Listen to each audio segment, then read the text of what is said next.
ಹೇಳಿ ಮಾಡು.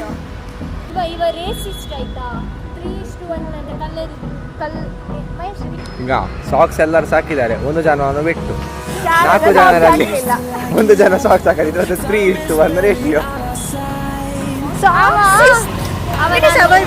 ಇಲ್ಲದಿದ್ರು ಕತ್ತಲೆಯಲ್ಲಿ ಕಾಣಿಸ್ತು.